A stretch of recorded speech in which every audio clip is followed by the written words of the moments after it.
Dušica moja, srce žalovati nikar, če tudi se želja ta tvoja ne bo izpolnila nikdar.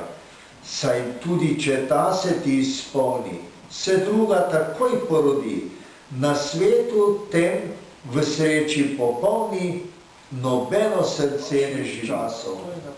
Po nebu ščit plava, se zvezdice zlate blešče, vasica vsakdavno že spava, le murni po travi cvrče. In meni ni spati mogoče, ker mlada mi krine pusti in misli na dekle cvetoče, ki v vasi mi bližnji cveti. Nam lahko poveste, zakaj ste se odločili predstaviti življenje Vida Ambrožiča? Kaj vas je najbolj fasciniralo?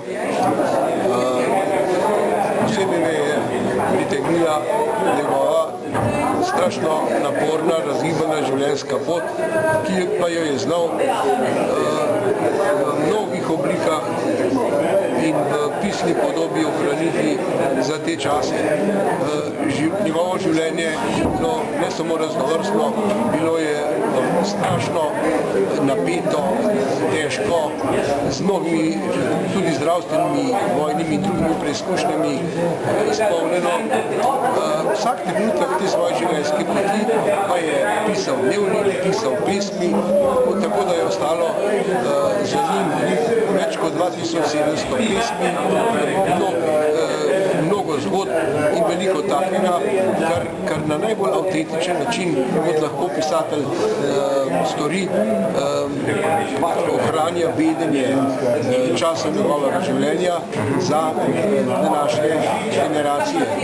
Bil je velik človek, bil je predan človek, bil je zanimiv človek, bil je iščot človek, predvsem pa je bil tenkočuten človek tako v ožjem osebnem smislu, kot tudi v širšem narodnem smislu, kjer je dejansko bil velik človekoljub in človek, pravzaprav z veliko začetnico.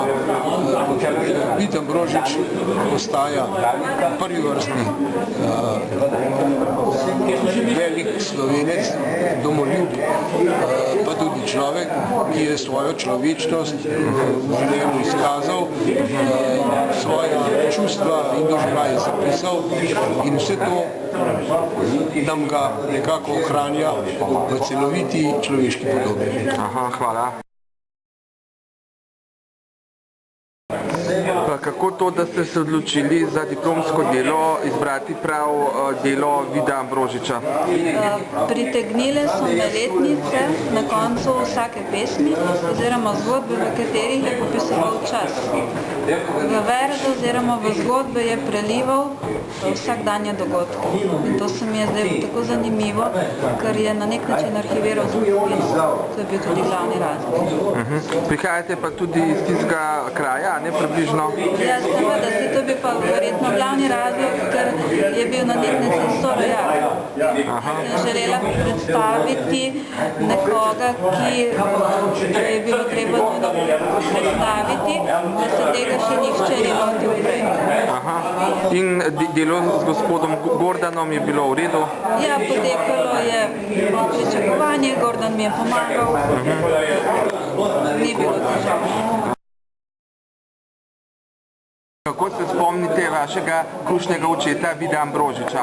Spomnim se ga v najboljši luči, ker je on tak bil in se je tudi zaslužil. Saj drugače ne bi toliko stvari naredil za njega oziroma po njem. Drugo je pa tako, da je to tudi moja dolžnost in pravzaprav me nihče to ni silil, ker vsa ta leta so bila pravzaprav taka, da sem imel te dokumente še naprej skrite, ker če bi se z njimi hvalil ali kaj povedal, ne bi mi jih vzeli in zažgali. To je sigurno.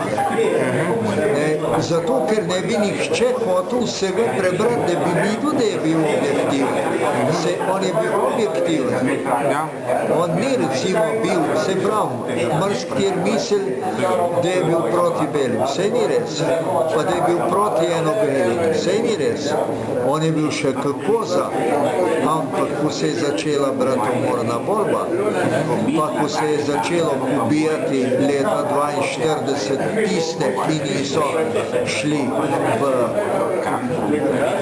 iz nekega razloga ali v gost, ali pa so jih kar smatrali, da je ta tisti, ki pa izdaja.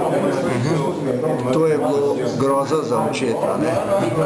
In zato je on bil pravzaprav človek, ki se nikamor ni vključil in ki je bil tiho, seveda je govoril v ožjih družbah, ne? Ampak drugače pa ne, ker danes so bili ljudje pri belih, drugič je bil isi šel pri rdečih ali obratno. Bi govoril čez bele, bi šel pa rdeč ta belem, pa mu glavo vzeli. On je bil, kar se tega tiče, moram reči, previden. In koliko knjig ste že izdali njegovih del?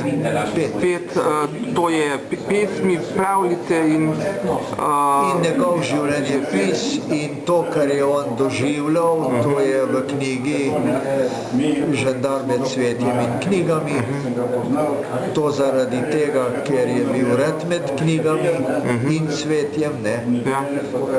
In pa cvetje se lahko razume tudi tisto cvetje, ki je bilo na polju, ne na njivi, ampak na polju njegovega dela, osad, ki ga je trebuh. Najlepša vam hvala.